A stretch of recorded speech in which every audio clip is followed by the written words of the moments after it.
How much do I have? Yeah. 25-ish, I believe. 20? Yeah, 2,500 before.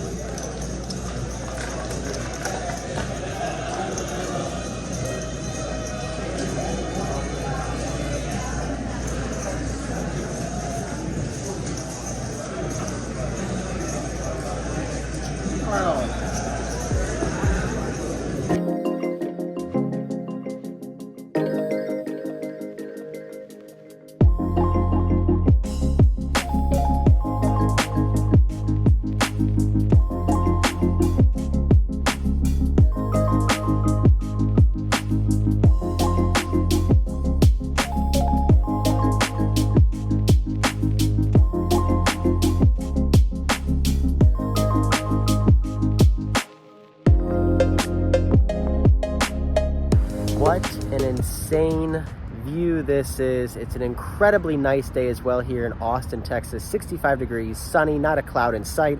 I'm down here in downtown just kind of sightseeing, walking around. I rented a scooter. I'm gonna hit the gym down here, maybe get some food, and then travel up north back to Round Rock to the lodge to play some 2-5 or 1-3, whatever they have. I'm here for 2 more days, 2 more vlogs for you guys. Look at this. It is nice out here. Green grass, beautiful.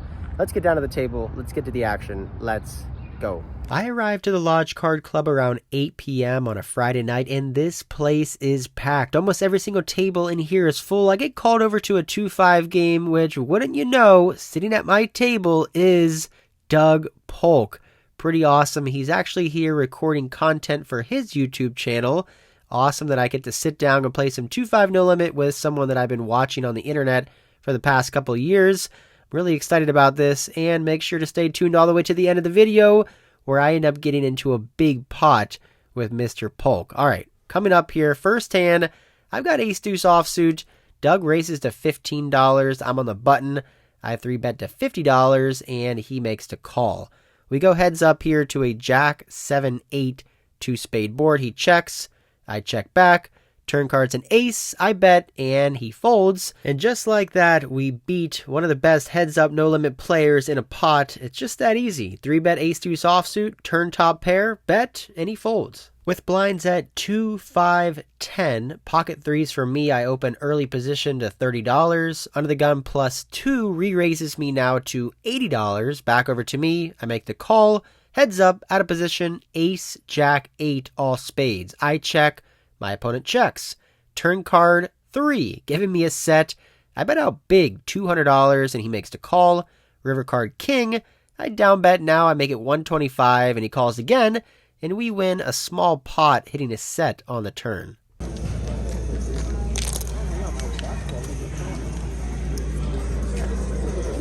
There is no straddle on in this hand. A cutoff shorter stack player makes it 15. I re-raised a button to $50, and he calls with only $200 remaining.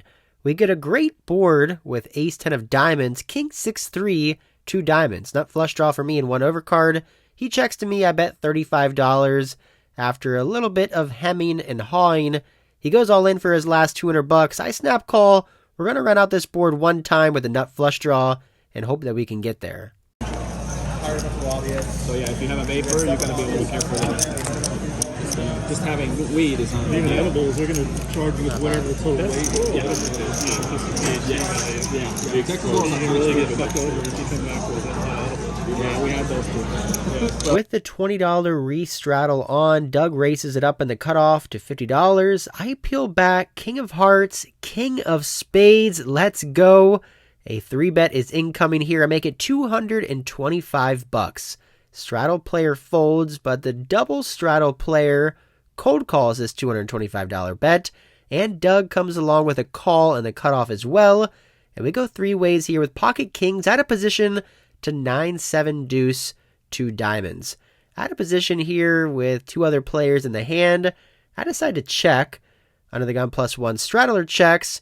Doug bets out $225, and now I have a decision to make. I checked here on the flop for a couple reasons. 1, because I would do this with hands that I completely miss with, so I do want to do it sometimes when I have a strong hand. And 2, because I feel like Doug is going to be stabbing a lot here if the action is checked to him. But now, should we just call this $225 and continue to set the trap? or should we re-raise and try to get value from his 9x hands, flush draws, and straight draws? I think against Doug, in a very small game compared to the one he usually plays, a re-raise is fine. I think he's going to call with all of his flush draws, his top pair holdings, and his straight draws, and he maybe will just ship it all in with some of those big draws as well. So I bump it to $700 under the gun plus one folds, and Doug very quickly folds, and we win this pot. Not sure how I feel about playing this hand. Maybe I should have just bet the flop and then bet the turn, or maybe I should have just called the flop. Either way, we take down this pot, and now we are up over $1,000 20 minutes in to this 2-5 session. Okay, so far the hands have been kind of boring, but this hand is far from boring. Ace-King for me, I raise it up in the small blind to $40 over a straddle. Now the straddle player makes it $135. This guy has 3-bet quite often throughout this session, probably at least 2 or 3 times since I've been here at the table. I think this is a pretty standard 4-bet out of position. I make it $400 to go. I've got around $3,000 in my stack, and I feel like he's got around $3,000 as well. He doesn't think for too long and makes the call, so I put him on hands like middling pocket pairs and some Broadway cards. We're going heads up, 4-bet pot to Queen 7-2, 2 spades. I do completely miss on this flop, but I can have aces, I can have kings, ace queen, pocket queens. I feel like he's going to have a lot of those pocket 9s, 10s, and jacks. So I'm going to start out here with a C-bet of $250. Looking to continue on any kind of scare cards or spades as well.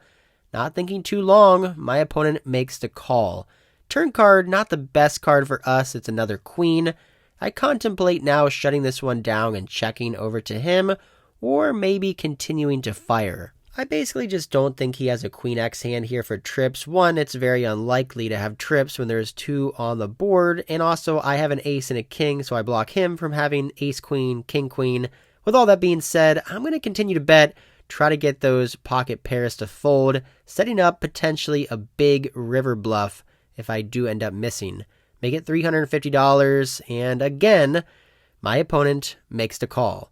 River card is another 2, so the board double pairs with around $2,000 in the middle and around $2,000 in my opponent's stack. Should I give up here and check and almost always lose, or should I go for it and fire a triple barrel?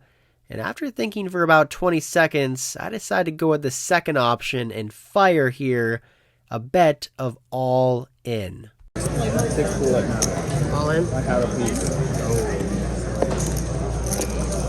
Not of all 6 bullets, right?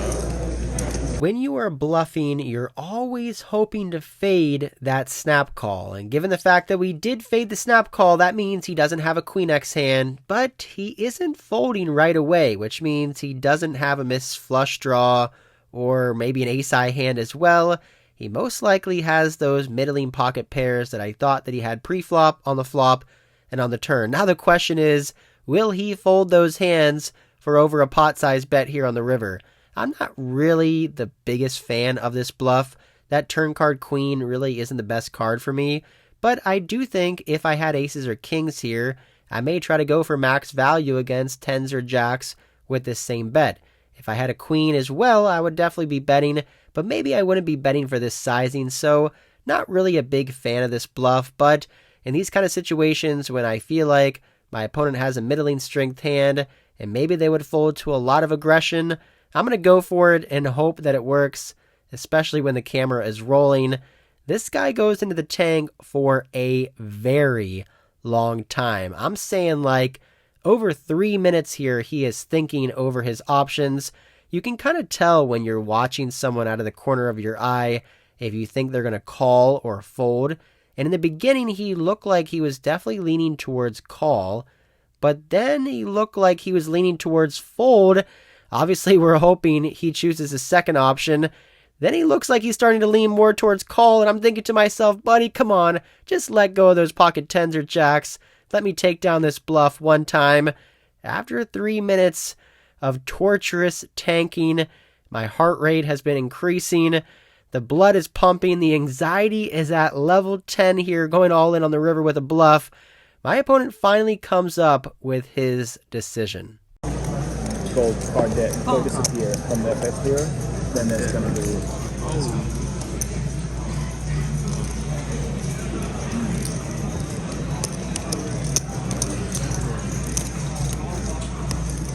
Oh man, he ends up calling with pocket 10, so one of the hands that I put him on, and he ends up having $2,300 in his stack, which slightly covers me, so I end up stacking myself here with ace king, losing over a 6K pot.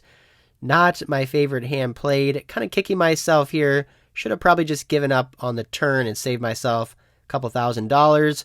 Also, these Texas players tend to overcall instead of overfold, so I feel like bluffing in these games just really isn't too profitable, but sometimes I just never learn my lesson.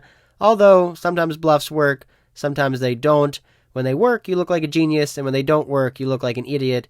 Either way, I'm down over $2,000 now. I add on to my stack for another 2K, and we're going to try to get it back. I do get to switch seats and get a better viewpoint for the vlog. King Jack offsuit for me. Doug opens up the cutoff to $30. Button calls $30. I 3-bet to $175, and Doug makes to call, but the button makes to fold.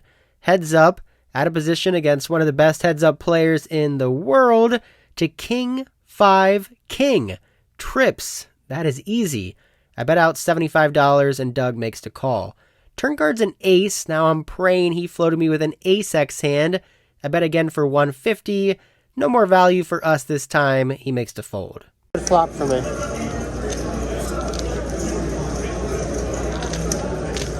Good flop. Throw another one. I don't know. Sorry. I'm guessing, yeah, he probably copied them. I'm from Dallas. Yeah. Yeah, I'll play a little bit. Check. I mean, I feel like everybody kind of copies everybody. Whatever works, works, you know? No, I didn't think that in like an insulting way. No.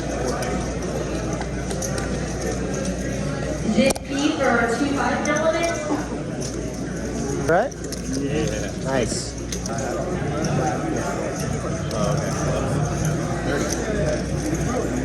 That's the first time I went to. I could be crushed. Like you have a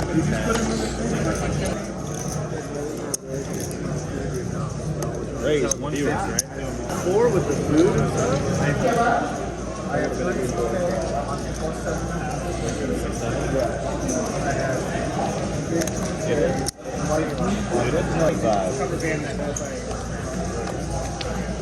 Or we had a Can't even see that on there. Over the next half an hour, I win some small pots and chip up from a $2,000 starting stack to a $2,500 starting stack. So I'm chipping away at my $2,000 deficit before a very, very fun hand comes up. The $20 straddle's on. The button opens up here to $60. Doug Polk 3-bets out of the small blind to $300, and I look down at ace queen offsuit in the $10 straddle. Pretty interesting spot versus a button open and a small blind 3-bet by Doug Polk, who's very aggressive. I feel like ace queen could be ahead here. These late position raises and re-raises. Ace queen is just such a strong hand. I don't want to cold call and go out of position here, potentially multi-way. I don't want to fold a hand this strong as well, so I put in that cold 4-bet to $750. The button folds back over on Doug. You guys remember in the beginning of the video, he asked how much I have, and eventually he goes all in. Let's see what I do here with ace queen offsuit.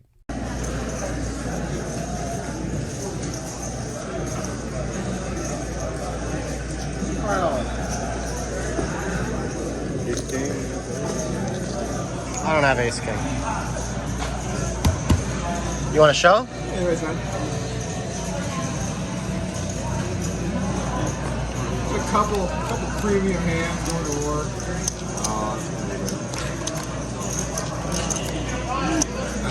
Thank you.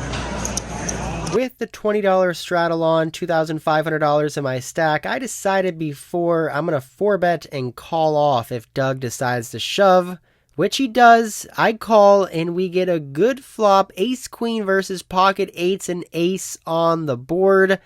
And we end up winning over a $5,000 pot here, which gets us out of the hole on the day. Pretty surreal. I fly all the way here to Austin, Texas, play a live stream the day before, and then get to play a 2-5 friendly poker game with Doug Polk.